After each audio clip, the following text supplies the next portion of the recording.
इंसान जल्दबाज है, इसमें मुझे कुरान की एक आयत भी याद आई। अल्लाह सुब्हानहू व तआला ने इंसान की नेचर बताई है।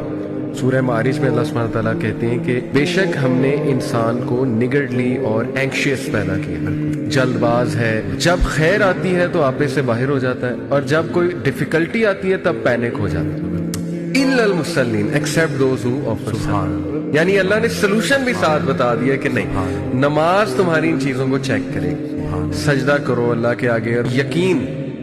और मैं तो समझता हूँ वसीम भाई कि हमारी जिंदगी में जितने भी मसाइल आते हैं ना, वो अल्लाह की जात पे यकीन दिलाने के लिए तो आते हैं। कि देखें, हमारे हाथ में तो है ही कुछ नहीं। इंसान पे कभी कभी ऐसा कोई प्रॉब्लम आ जाता है उसने एक्सपेक्ट भी नहीं किया होता। दिस इज वेयर, जैसे हजरत अली रज़ियल्लाहु अन्हु ने कहा था ना कि मैंने तो अपने इरादों के टूटने से अपने रब को पहचाना।